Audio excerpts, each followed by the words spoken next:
Joy ஜிஷு வங்காள மொழியில் வெற்றி சிறந்த இயேசுன்னு ஒருத்தர் நாங்கள் பிலிவரை வாழ்த்திக்கிறது. ஜோய் ஜிஷு. ஜெபிக்கலாம்.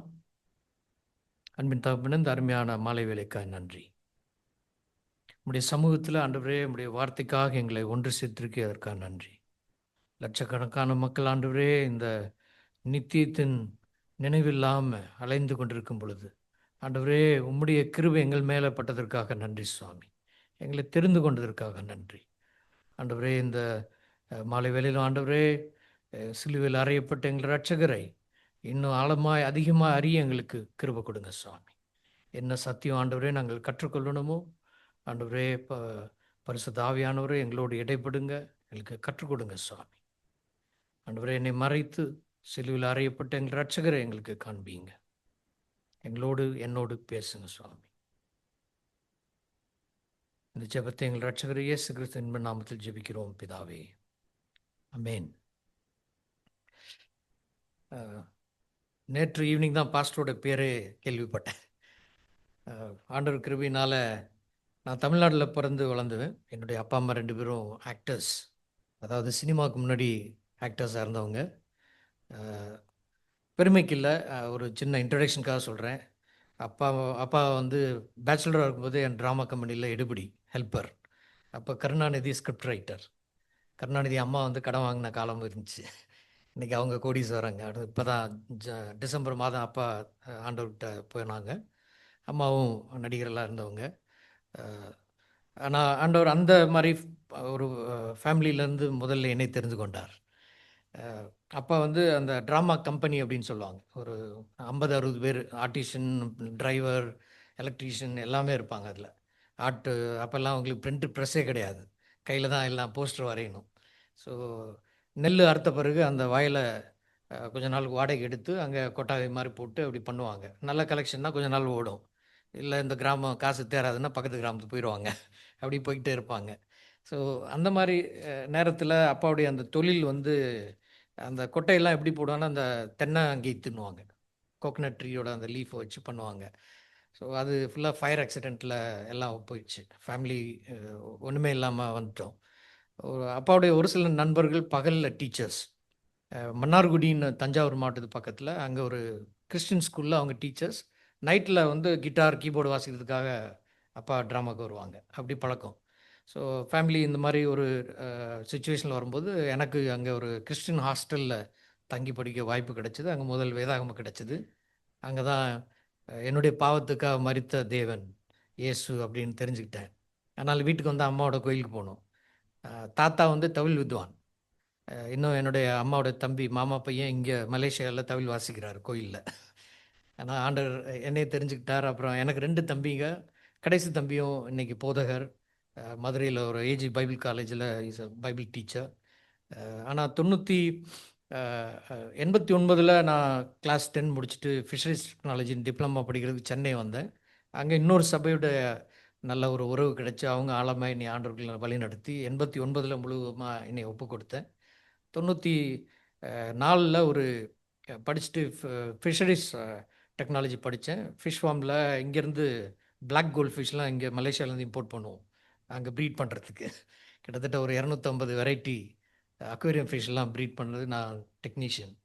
ஆனால் 94 ஆண்டவர் அழைச்சார், ஆபிரகாம் மாதிரி வெளியில் வா, எங்கே போகிறது தெரியல. அப்போ எனக்கு வெல்கம் குரூப் ஹோட்டல்ஸ்னு இந்தியாவில் 7 ஸ்டார் ஹோட்டல்ஸு குரூப்பு, அங்கே வேலை ரெடியாக இருந்துச்சு. ஆண்டவர் அனுமதிக்கலை.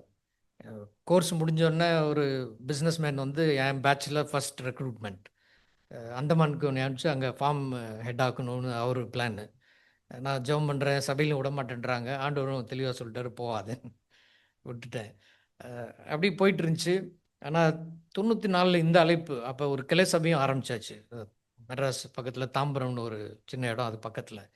என்னுடைய சபை விட மாட்டேன்றாங்க, நீ வெளியில் போகாத, இங்கேயே சபை நீயே ஆரம்பிச்சிட்டு நீயே பார்த்துக்க சபையன்னு. ஆனால் ஆண்டோடைய அழைப்பு தெளிவாக இருந்துச்சு. அப்போ என்னுடைய சீனியர் பாஸ்டர் அப்போ கல்கத்தாவுக்கு புது பிரான்ச் ஆரம்பித்ததுனால எனக்கு கல்கட்டாலேயும் வாய்ப்பு இருந்துச்சு, வேலை வாய்ப்பு. கல்கட்டா போன்ட்டார். 95 நான் கல்கத்தா நகரத்துக்கு போகும்பொழுது ஃப்ளைட் டிக்கெட்லாம் ரொம்ப காஸ்ட்லி. ட்ரெயின் தான் சீப்பஸ்ட். ஸோ ட்ரெயினில் மெட்ராஸ்லேருந்து போகும்பொழுது என்னுடைய பொருத்தனை ஆண்டவர் இந்த அழைப்பிலிருந்து சாவை தவிர எதுவும் என்னை பிரிக்கக்கூடாது. ஏன்னா புது கல்ச்சர், பாஷையும் தெரியாது, ஹிந்தியும் தெரியாது, பெங்காலியும் தெரியாது, தமிழ் தான் உருப்படியாக தெரியும், இங்கிலீஷ் கொஞ்சம் கொஞ்சம் படித்தது. ஆனால் அங்கே போய் அத்தனையும் கற்றுக்க வேண்டியதாகிடுச்சு. இங்கிலீஷ்லேருந்து, வங்காளத்துலேருந்து, இப்போ சரளமாக 4 மொழியில் ஆண்டவர் ப்ரீச் பண்ணுற அளவுக்கு ஆண்டவர் கற்றுக் கொடுத்துருக்கிறார். 95வது வருடத்துலேருந்து என்னுடைய சபைக்குள்ளே நான் பண்ணின ஒரு ஜெபம், ஆண்டவர் எழுப்புதலை பற்றி படிக்கிறோம், ஆனால் என் கண்ணில் நான் பார்க்க முடியலையே. அந்த ஆதங்கத்தில் எப்பயுமே அதை ஜெபிச்சுக்கிட்டு இருப்பேன். அப்போ 97ல் என்னுடைய பாஸ்டர் சொன்னது, இவ்வளோ பெரிய நகரம், இன்றைக்கி கல்கத்தா 20 லட்சம் பேர், அந்த நகரத்தில் எனக்கு என்ன அழைப்பு, ஆண்டவர் ஏன் என்னை கொண்டு வந்தார்? 97ல் பாஸ்டர் எங்களை என்கரேஜ் பண்ணது, கேளுங்க, ஆண்டவர்கிட்ட கேளுங்க, அவர் என்ன வச்சுருக்காரோ அந்த அழைப்பில் போ அப்படின்னு. அப்போ ஆண்டவர் எனக்கு கொடுத்த அழைப்பு ஏசாயா 35:3. யாராவது வாசித்தீங்கன்னா இருக்கும். Isaiah chapter 35 verse 3.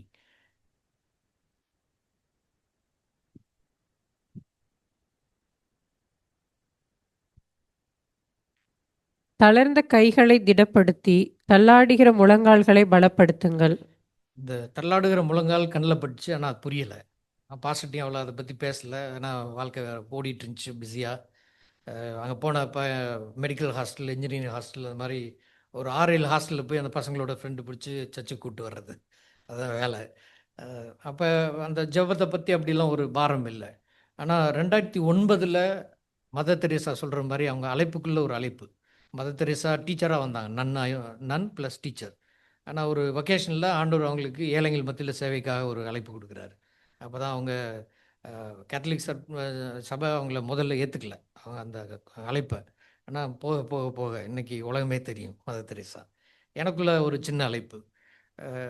ஏன்னா என்னுடைய ஜெபம் அந்த சபைகளில் பார்த்த வரைக்கும் 30 வருடமாக நான் அங்கே இருக்கிறேன். அங்கே இருக்கிற சபைகளில் உயிர் இல்லை, இன்றைக்கி எல்லாம் விட்டுட்டாங்க. அந்த சபைகளுக்குள்ளே எப்படி உயிரை கொண்டு வர்றது? ஒரே வழி ஜெபம். ஜெபத்தை தவிர ஒரு ஒன்றும் பண்ண முடியாது. ஏன்னா வசனம்னு பார்த்தீங்கன்னா, எங்கே வசனம் வருதோ அங்கே விடுதலை, வெளிச்சம். நம்ம தமிழ் பைபிள் முதல்ல. ஏன்னா 2வது வந்த பைபிள் வங்காளம். தமிழ் பைபிள் ஜீகன் பால்க், ஜெர்மனிலேருந்து வந்து தரங்கம்பாடி, தமிழ்நாட்டில் டிரான்ஸ்லேட்டட். அங்கே அதுக்கப்புறம் 50 வருஷத்துக்கு அப்புறம் கேரி வர்றார், வில்லியம் கேரி. அங்கே வங்காள மொழியில் 1800ல் ரெடி பைபிள், 810ல் பிரிண்டட் பைபிள் கொடுத்துட்டாங்க. ஆனால் இன்றைக்கும் வங்காளர் 1% கூட கிறிஸ்தவத்தில் இல்லை. அப்படி பார்க்கும் பொழுது அதை எப்படி அட்ரஸ் பண்ணுறது? இது வந்து நம்மளோட பெரிய ஒரு காரியம், நம்ம ஒரு ஆளால் சாதிக்க முடியாத ஒரு காரியம். ஆனால் ஜெபத்தினால முடியாதது எதுவுமே இல்லை. 2009ல் ஜார்ஜ் முல்லர் புஸ்தகத்தை படிச்சுட்டு எனக்குள்ள ஒரு கேள்வி. ஜார்ஜ் முல்லர் நீங்கள் ஒரு சில படிச்சுருப்பீங்க. பசங்களுக்கு சாப்பாடு இல்லை, கிச்சனில் ஒன்றுமே இல்லை, 2000 அனாதை பிள்ளைங்க. அவர் சொல்கிறாரு, நான் அவன் தகப்பல்ல மேலே தகப்பேன், அப்பா பசிக்குது கேளு. வெறும் பிளேட்டை வச்சுட்டு உட்காந்துட்டு ஜெபம் பண்ணுறாங்க. கிச்சனில் ஒன்றுமே இல்லை, எங்கேருந்து சாப்பாடு வரும்னு தெரியாது. ஆனால் கதவை தட்டுவாங்க, நேற்று கல்யாண வீடு ரொம்ப பேர் வரல, சாப்பாடு மிஞ்சிச்சு, ப்ளீஸ் எடுத்துக்கங்க. பால் வண்டி வந்து நிற்கும், அங்கே தான் கரெக்டாக ரிப்பேர் ஆகும், ஆசிரமத்துக்கு முன்னாடி. அவன் வந்து கெஞ்சுவான், பாலை ப்ளீஸ் எடுத்துக்கங்க, ஏன்னா வண்டியை காலி பண்ணாட்டி நான் கொண்டு போய் ரிப்பேர் பண்ண முடியாது. ஒரு காசு இல்லைன்னு ஒரு ஜார்ஜ் முல்லர், காசு யார் கேட்டா, எனக்கு நாளைக்கு பிஸ்னஸும் போயிடும், தயவுசெய்து நீ எடுத்துக்கோ. ஃப்ரீயாக சாப்பாடு வந்துச்சு, பால் வந்துச்சு பிள்ளைங்களுக்கு. நான் எனக்குள்ள கேள்வி, ஆண்டவரே இந்த மாதிரி விசுவாசம் எனக்கு இல்லையே, 30 வருஷமாக நானும் கிறிஸ்தவன், சுவிட்சை போட்டேன்னு லைட் எரியுது, எத்தனை பேர் நம்ம இங்கே சொல்ல முடியும் ஜெபம் பண்ணால் நான் ஆண்டவர் பதில் கொடுத்தாருன்னு. ஏன்னா அந்த ப்ராசஸ் வந்து ஒரு சிலருக்கு டக்குன்னு இருக்கலாம் அவங்க சாட்சி, ஆனால் நமக்கு மேக்ஸிமம் தெரியும் ஜெபம் பண்ணால் இது 2 நிமிஷம் மேகி நூடுல்ஸ் இல்லை, போட்டோன்னு வந்துடுறதுக்கு டைம் எடுக்குது. ஆனாலும் ஆண்டவர் எனக்கு பதில் கொடுக்குற அந்த நேரத்தில். அப்போ தான் ஃபஸ்ட் டைம் காதோடு கேட்டது, நீ சரணடைஞ்சு பாரு, சரணடைஞ்ச வாழ்க்கையை வச்சு நான் என்ன பண்ண முடியும்னு உன் கண்ணு பார்க்கும்னாரு. அப்போ திரும்ப இது ஆவியானவர் எனக்கு இந்த ஏசாயா 35:3, 97ல் ஆண்டவர் கொடுத்த வாக்குத்தை திரும்ப எனக்கு ஞாபகப்படுத்துறாரு, பாரு, இதுதான் அவனுடைய அழைப்பு. அதுலேருந்து 2009லேருந்து ஆண்டவர் கிருபையில் கல்கத்தா போல் ஒரு பெரிய நகரத்தில் ஒரு பொறுப்பை கொடுத்து பாஸ்டர்களுக்காக ஒரு ஃபெலோஷிப்ஸ் நெட்வொர்க், ப்ரேயர் நெட்வொர்க்ஸ், பல சாட்சிகள் இடையில இடையில சொல்கிறேன். இன்றைக்கி உங்கள் முன்னாடி நான் வைக்க விரும்பின அந்த காரியம் எபேசியர் 6:18, எல்லாருக்கும் தெரிஞ்ச ஒரு வசனம். எபேசியர் 6:18 அந்த பவர் பாயிண்ட் பண்ண முடியுமா?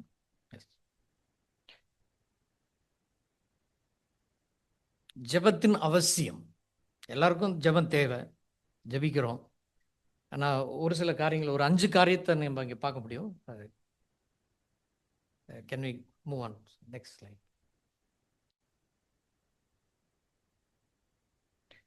இதில் மெசேஜ் வெர்ஷன் இங்கிலீஷில் பார்த்தீங்கன்னா இந்த வசனம் அழகாக இருக்கும். ஒரு 5 காரியம் அதில் இருக்குது. மெசேஜ் வெர்ஷன் இங்கிலீஷில் உங்களுக்கு ஆண்ட்ராய்ட் ஃபோன் யூஸ் பண்ணிட்டீங்கன்னா அங்கே போட்டிங்கன்னா வந்துடும். ஏன் ஜெபம் அவசியம்? Keep going first. Always pray and don't give up, அதான் ஃபர்ஸ்ட் லைன்.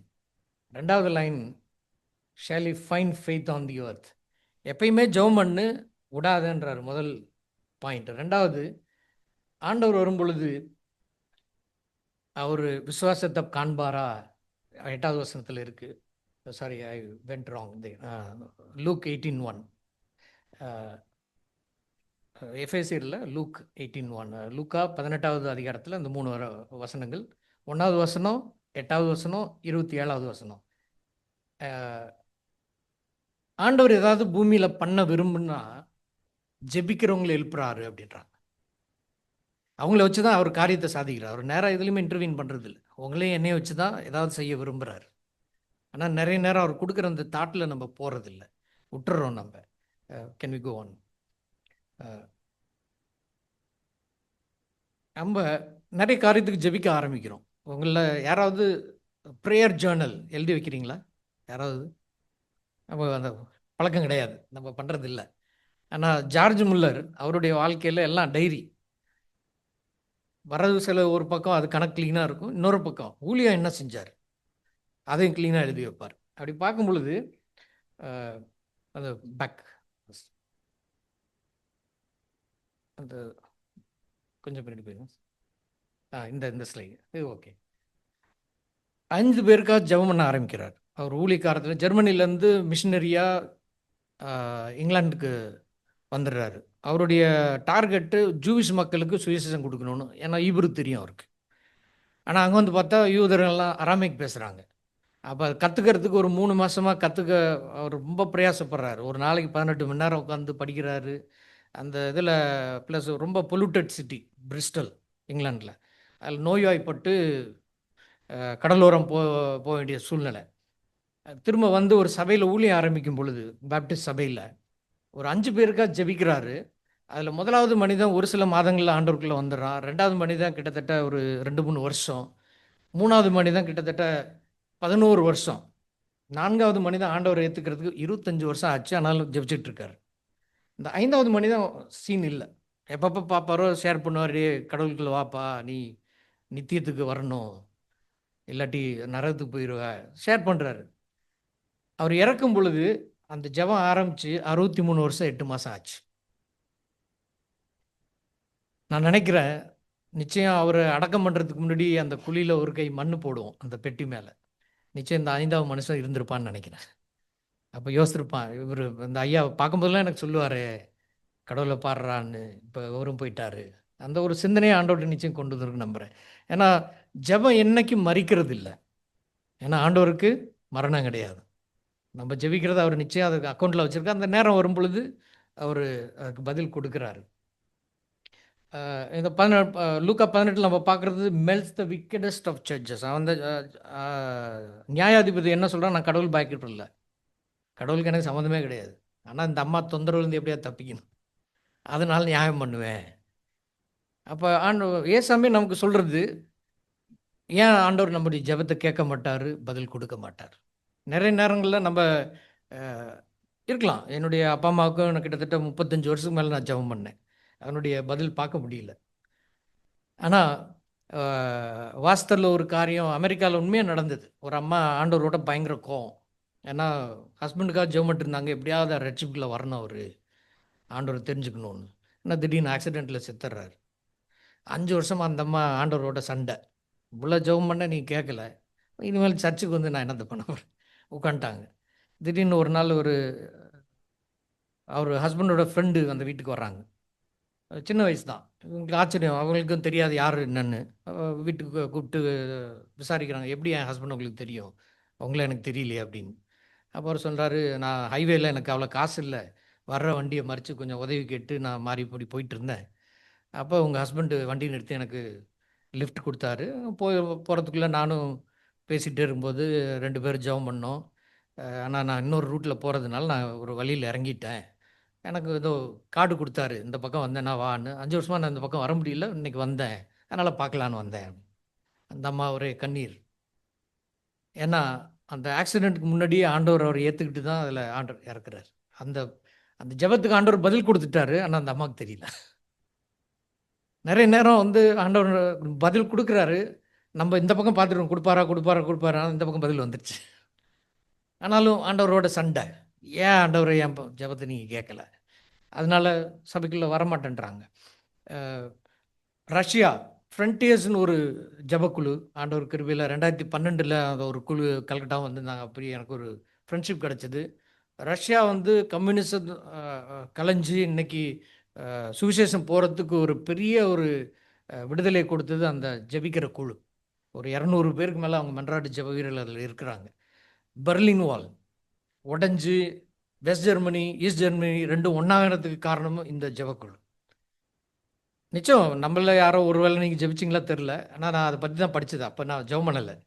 அ ஆனா அந்த ஜெபம்லாம் கேட்டு ஆண்டவர் இன்னைக்கு ரஷ்யாவ ஓப்பன் பண்ணிட்டார். இன்னைக்கு ரஷ்யால எங்கனாலும் போய் ப்ரீச் பண்ணலாம்.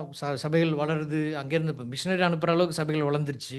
நார்த் கொரியா இங்க வர்றதுக்கு ஒரு அ அ 27 ஜூலைலேருந்து ஒரு 10 நாள் அங்க சவுத் கொரியால இருந்தேன். அங்க பிரேயர் மவுண்டைன் பால்யோங் சர்ச் பிரேயர் மவுண்டனையும் போய் பார்த்தோம். செவ்வாய்க்கிழமை ஈவினிங் சர்வீஸ் 2000 பேர் உட்காந்துருக்காங்க. 2000 பேர். அதுவும் அது சியோல் சிட்டிலேருந்து பயங்கர தூரம் அது. அங்கேருந்து மக்கள் வந்துக்கிட்டே இருக்கிறாங்க. ஆயிரக்கணக்கில. இருந்த ஒரு வொர்ஷிப் ப்ரோகிராம் அது. Worship and praise seminar. Daily 500 பேர் வர்றாங்க. 5 நாள் மீட்டிங். காலையிலயும், சாயந்தரமும் ஆல்டர் கால் இருக்கு. 300 பேர் வந்துடுறாங்க ஆல்டர் காலுக்கு. 300 பேர் வந்து ஆண்டவர்ட்ட கதர்றாங்க. இன்னும் நான் ஒப்புரவாகணும். இன்னும் ஆண்டவர் முக்குல வளரணும். அந்த அளவுக்கு சவுத் கொரியால ஒரு பிரேயர் கல்ச்சர். ஜெபிக்கிற ஒரு வாஞ்சையோட லட்சக்கணக்கில திரியிறாங்கன்னு சொல்லலாம். ஆயிரக்கணக்கில, லட்சக்கணக்கில திரியிறாங்க. அவங்க ஜெபம் பண்ணியும் இன்னும் நார்த் கொரியா உடையாம இருக்கு.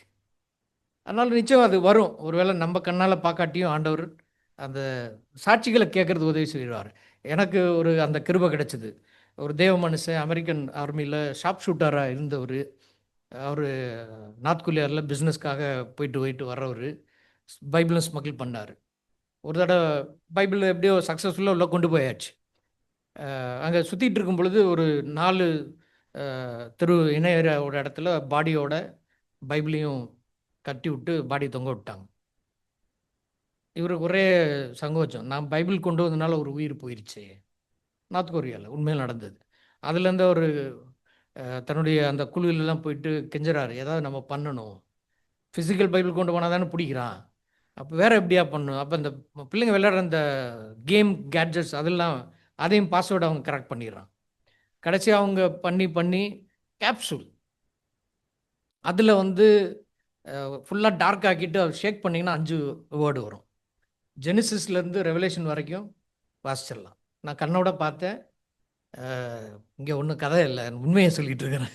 ஏன்னா அமெரிக்கால பைபிள் மியூசியத்தில அத வச்சிருக்காங்க இன்னைக்கு. அத பண்ணுன சகோதரன் அவரு கையாலே அத காமிச்சாரு எனக்கு. அதுவும் அவங்க மண்டைய உடைச்சுட்டு இருக்காங்க. இது எப்படி அந்த டிஸ்ப்ளே வந்து அழகா வரணும். முடியல.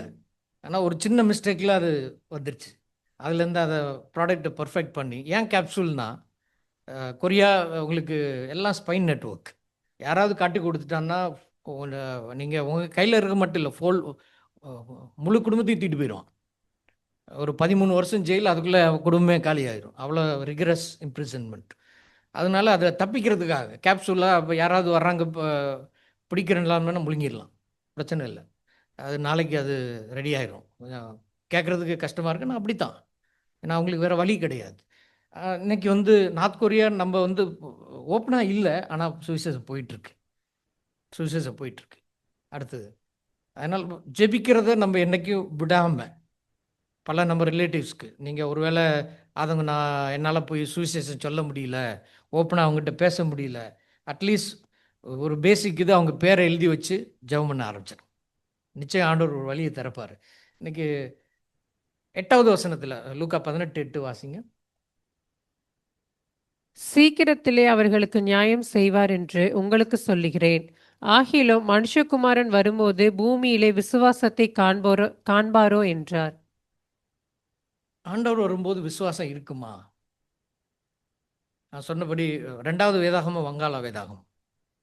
எங்கள் சர்ச்சில் வந்தீங்கன்னா மலேசியாவில் நான் மெயினாக வந்தது ஒரு ப்ரேயர் டிரைவ் டீமோட இங்கே இணைஞ்சு அவங்க எல்லா ஸ்டேட்டுக்கும் போய் ஜெபம் பண்ண ஆண்டவர் ஒரு உதவி கொடுத்தாரு.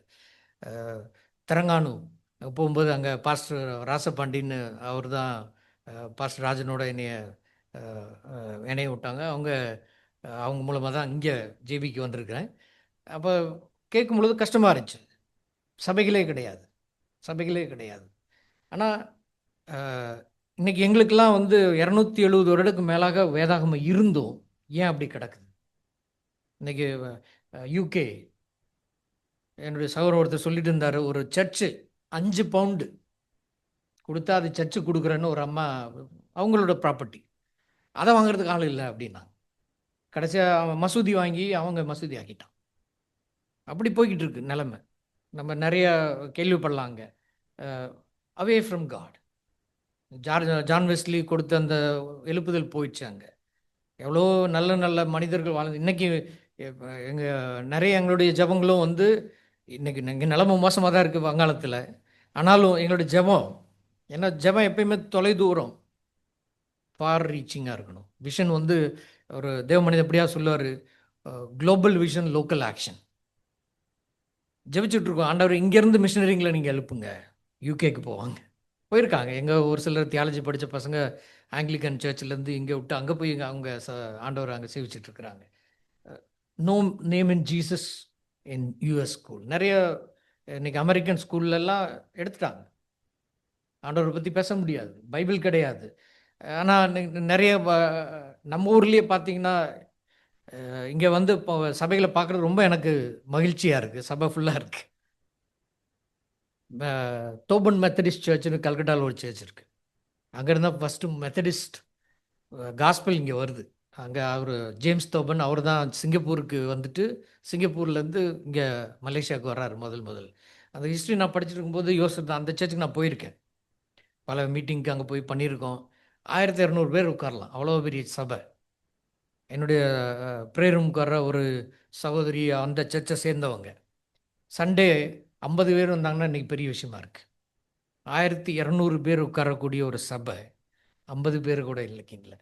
ஆனால் சபை எப்படி போயிட்டுருக்காங்கன்னா கொஞ்சம் கஷ்டமாக தான் இருக்குது சொல்கிறதுக்கு. பைபிள் படிக்கிறதில்ல, கேலண்டரில் வசனம் படிச்சுட்டா போதும், அந்த அந்த அளவுக்கு வந்துருச்சு. அடுத்தது ஜார்ஜ் முல்லர் வாழ்க்கையில் இன்னொரு காரியம் பார்த்தது, 27வது வசனம் சொல்கிறாரு, நம்ம நிறைய நேரம் வந்து ஜெபிக்கும் பொழுது கஷ்டமாக இருக்குது. நான் அங்கே இருக்கும் பொழுது என்னுடைய மெயின் ஊழியம் நான் பார்க்குறது ஒரு பெரிய வலையை நான் பின்னிட்டு இருக்கிறேன். இன்னும் மீன் கிடைக்கல, மீன் எப்போ பிடிக்க போகணும்னு தெரியல, ஆனால் பெரிய வலையை பண்ணிகிட்ருக்கேன். ஏன்னா ஒரு எழுப்புதல் வராட்டி அந்த சபையை வந்து எழுப்ப முடியாது. சொல்லுவாங்கல்ல, அதாவது தூங்கிட்டு இருக்கனா கூட எழுப்பிடலாம், தூங்குற மாதிரி நடிக்கிறவங்கள எழுப்பவே முடியாது. அப்படி இருக்கு சபை. ஆனால் ஜார்ஜ் முல்லர் அவர் இங்கிலாந்துக்கு போகிறதுக்கு முன்னாடி அவர் வந்து ஜெர்மனியில் பார்த்தது 2000 பிள்ளைங்க ஒரு அனாதை இல்லத்தில் இருந்தாங்க. ஆனால் இங்கிலீஷ் டிக்ஷனரியில் ஆர்ஃபனேஜ்னு ஒரு வேர்டே இல்லாத காலத்தில் அவர் அங்கே போகிறார். இவர் தான் ஃபஸ்ட்டு அந்த ஆர்ஃபனேஜ்ன்ற வேர்டே கொண்டு வர்றார் இங்கிலாந்துக்கு. ஏன்னா அந்த சபையும் ஒரு பக்கம் பார்த்துட்டு இன்னொரு பக்கம் ஏழை பிள்ளைங்களுக்கு அவர் சொல்லி கொடுத்துட்ருக்கார். ஒரு நாள் ஒரு குட்டி பையன் காணோம், பார்க்க போயிட்டார். என்ன ஆச்சு, எங்கே போனான் அவன்?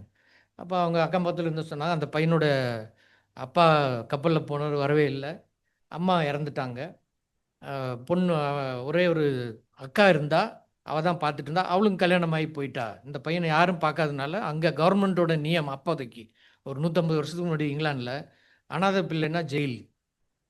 அதுவும் அந்த ஜெயிலேருந்து நீங்கள் வெளியில் வர முடியாது, பணம் தான் வெளியில் வரணும். அப்போ இவர் அங்கே போட்டாங்களா, சரின்னு அங்கே போகிறாரு அந்த ஜெயிலுக்கு போய் அந்த பிள்ளையை பார்க்குறதுக்கு. வார்டன்ட்ட கெஞ்சுறாரு, அப்பா டெய்லி அட்லீஸ்ட் ஸ்கூலுக்காக விடு பிள்ளைய, அவன் நல்லா படிக்கிறவன், ஃப்யூச்சர் இருக்குது. ஆனால் சொல்கிறாங்கப்பா, ரூல் அப்படி இல்லை, அவன் உள்ளே வரலாம் உயிரோட, போகணுன்னா பணமாக தான் போகணும். அப்போ இவர் சொல்கிறாரு, அலோவ் பண்ணு, நான் ஸ்கூலில் நான் உள்ளே கொண்டு வரேன், அந்த ஒரு பையனுக்கு என்ன, இங்கே யாராவது படிக்கிறது இஷ்டமோ அவங்க படிக்கணும், நாங்கள் ஃப்ரீயாக சொல்லி கொடுக்குறோம். அதுவும் சொல்கிறாங்க ரூல் இல்லை, முடியாது. அப்போ வீட்டுக்கு ரொம்ப துக்கத்தோடு போகும்பொழுது ஆண்டவர் அவர் மனசில் ஒரு சிந்தையை போடுறாரு, நீ அந்த மாதிரி பசங்களுக்கு உதவி பண்ணக்கூடாது. அப்போ கூட இருந்த இன்னொரு டீச்சர் அவர்கிட்ட சொல்கிறாரு, நான் ஒரு அனாதையில் ஆரம்பிக்க போகிறேன். அவர் இவரை கிண்டல் பண்ணுறாரு, பாக்கெட்டில் எவ்வளோ இருக்குது, ₹1, உன் குடும்பத்தையே நீ போஷிக்க முடியாது, நீ எப்படி பண்ண போகிற? அப்போ ஒரு கேள்வி, ஆண்டவர் ஏன் எனக்கு இந்த சிந்தனையை கொடுத்தாரு? ஜார்ஜ் உங்களுடைய ஒரு ஹேபிட் ரொம்ப கன்ஃபியூஷனில் இருக்கும்போது அஹ், சங்கீதம் படிப்பாராம். சங்கீதம் 81:10 வாசிங்க.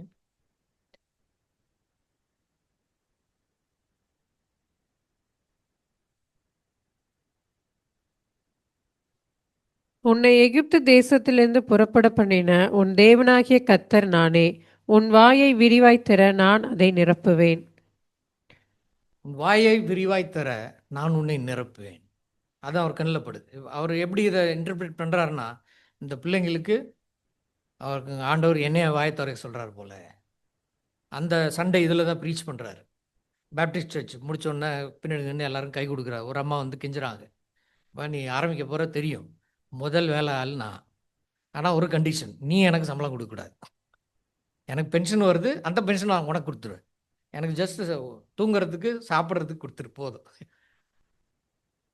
பிஸ்னஸ் ஆரம்பிக்க போகிறீங்க, இப்படி ஒரு ஆள் கிடைச்சா விடுவீங்களா? அவர் சம்பளம் வேண்டாம், அவரு காசு கொடுப்பாரு நமக்கு. அப்படி தான் ஜார்ஜ் ஆரம்பிக்கிறார். அவருடைய வாழ்க்கையில் 10,000 அனாதை பிள்ளைகளை அவர் போஷிச்சார் அப்படின்னு. ஒரு மனித இதில் இம்பாசிபிள், ஆர்ஃபனேஜ்னு டிக்ஷனரியே இல்லை வேர்டு, ஆனால் ஆரம்பிக்கிறாரு.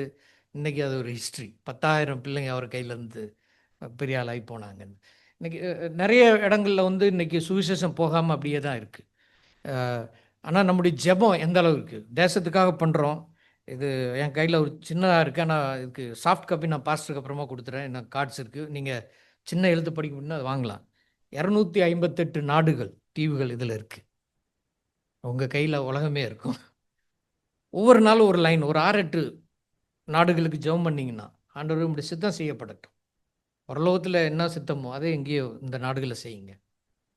ஜெபம் பண்ணிங்கன்னா ஆண்டவர் நிச்சயம் அதை ஜெபத்தை எடுத்து உபயோகப்படுத்துவார்னு நினைக்கிறேன். இன்னும் ஆழமாக ஜெபம் பண்ணணுன்னா ஆப்ரேஷன் வேர்ல்டு அப்படின்னு ஒரு ஆப் இருக்குது, ஃப்ரீ ஆப். ஒரு சிலர் யூஸ் பண்ணுறீங்களா தெரியல, ஆண்ட்ராய்டில் அது ஃப்ரீ.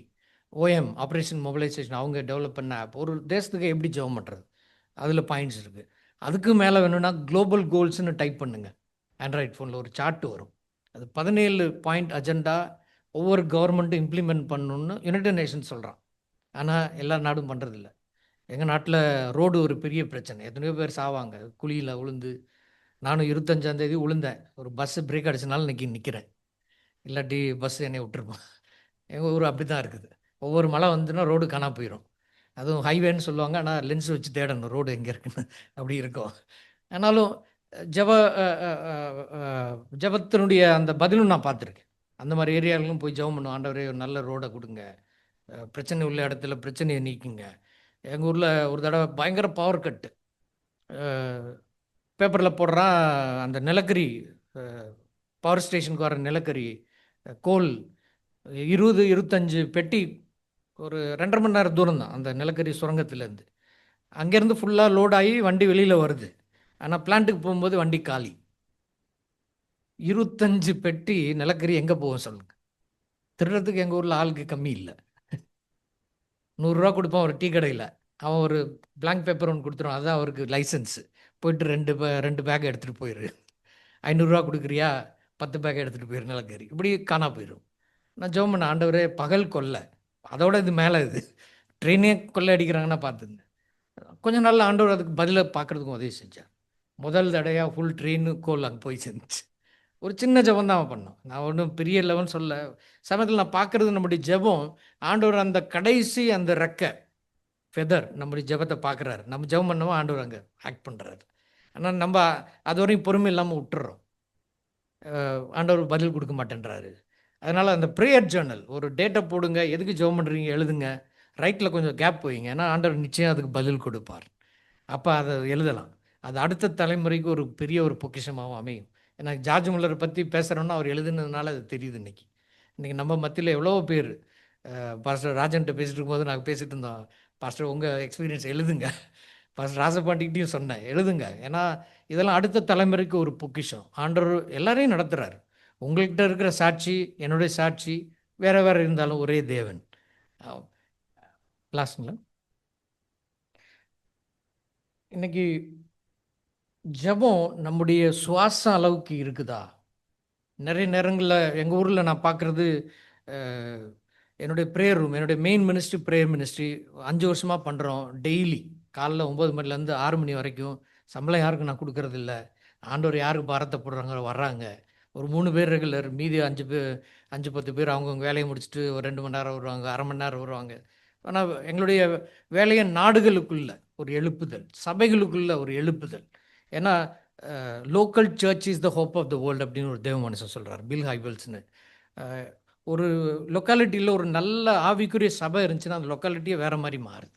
ஏன்னா நம்ம தான் ஆண்டவர்கிட்ட அந்த ஆசீர்வாதத்தை கேட்குறோம், மற்றவங்க இல்லை. அதனால் எங்கெங்கே ஒரு 1000 பேர் இருக்கிறாங்கன்னா ஒரு சபை இருக்கணும்னுவாங்க. அப்படி கணக்கு போட்டிங்கன்னா எங்கள் ஊரில் 20 லட்சம் பேருக்கு 20,000 சபை தேவை. ஆனால் ஒரு 1000 சபை கூட கிடையாது. 250 வருஷமாக போராடினாலும் இன்னும் அது நிறைவேறாமல் அப்படியே இருக்குது அந்த ஜெபங்கள். அடுத்தது அடுத்து போகிற ஒரு கடுகு விதை. அடுத்து போயிடலாம், இதோட நிறுத்திக்கலாம் பாஸ். இது மார்க் 4:32 வாசிங்க யாராவது.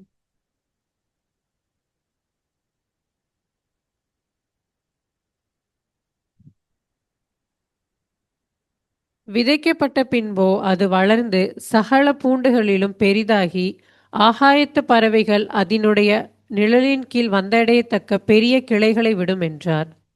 மோஸ்ட்லி நீங்கள் சாப்பிட்ற கடுகோட செடி இவ்வளோ பெருசு கிடையாது. யாராவது பார்த்துருக்கீங்களா? நம்ம இந்தியன் மஸ்டர்டு அது ஒரே ஒரு ஸ்டெம் தான் இருக்கும், செடி அது. நான் யோசித்தேன், ஆண்டவர் என்ன இப்படி எழுதி வச்சுருக்காரு, 2 சிட்டுக்குருவி விழுந்தால் இந்த இது விழுந்துடும். அப்போ தான் இதை கூகுள் பண்ணப்போ இந்த பிக்சர் கிடச்சிது, ஜெரிகோ கிட்ட எடுத்த ஒரு பிக்சர். ஏன்னா நார்த் ஆஃப்ரிக்கா, கல்ஃப், அங்கே தான் இது இருக்குது. இது ஒரு விதையில் இந்த செடி நம்ம ஒன்றும் பண்ணாமல் விட்டோம்னா அந்த இயற்கையான அந்த இதுலேயே ஃபுல்லாக அது பாட்டு வளர்ந்துட்டே போகும். எல்லா டைரக்ஷன் 360 டிகிரியில் போய்கிட்டே இருக்கும் அது. அப்படி தான் ஆண்டோடைய ராஜ்யத்தை பண்ணணும்னு ஆண்டவர் விரும்புகிறார். ஆனால் நிறைய நேரங்களில் பலவிதமான தடங்கல்கள், நம்ம அந்த விதை உவமை பற்றி நீங்கள் கேள்விப்பட்டிருப்பீங்க. நல்ல நிலத்தில் விழுந்தது, ப்ரிப்பேர் பண்ணப்பட்ட நிலத்தில் விழுந்தது. அப்படி பார்க்கும் பொழுது பல நேரங்களில் எங்களுடைய கல்கத்தா, அந்த ஈஸ்டர்ன் இந்தியா அந்த பகுதியில் பார்க்கும் பொழுது அந்த விதை சரியான நிலத்தில் விழாததுனால இன்றைக்கி அது பலன் இல்லாமல் இருக்குது. இது சவுத் இந்தியாவில் நாங்கள் பார்க்கும் பொழுது பயங்கர வளர்ச்சி, 30% கிறிஸ்டியானிட்டி நம்ம தமிழ் பெல்ட்டில். அஃபிஷியலாக இல்லை, அன்அஃபிஷியல். ஆனால் தெரியும், நானும் என் பேரை வந்து அங்கே ஒன்றும் அஃபிஷியலாக மாற்றலை, அப்படியே தான். ஏன்னா இப்போ பெரிய ப்ராசஸ்ன்றதுனால அது அப்படி. ஆனால் எங்கள் ஊரில் கல்கத்தா சைடு அப்படி சொல்ல முடியாது. அங்கே பயாலஜிக்கல் க்ரோத் தான். சர்ச்சுக்குள்ளே கேத்தலிக் மெஜாரிட்டி, ப்ரொடெஸ்டன்ட் சர்ச் வந்து ரொம்ப கம்மி தான். அப்படி பார்க்கும்பொழுது இன்னும் அந்த ஆண்டுடைய வேலை ரொம்ப ரொம்ப பாக்கி கிடக்கு, பேலன்ஸாக கிடக்குது. உங்களுக்கு சப்போஸ் ஞாபகம் வந்தால் ஜெபிச்சுங்க. எங்கள் ஊரில் எழுப்புதலுக்கு இன்னும் ஆண்டவர் அதிக ஆட்கள் எழுப்பணும். ஏன்னா ஆண்டவர் என்ன சொல்கிறாரு, அறுவடை மிகுதி, வேலையாட்களோ மிக குறைவு. அறுவடைக்கு இன்னும் அதிகம் பேரை ஆண்டவர் அனுப்புறதுக்காக ஜெபிச்சுங்க.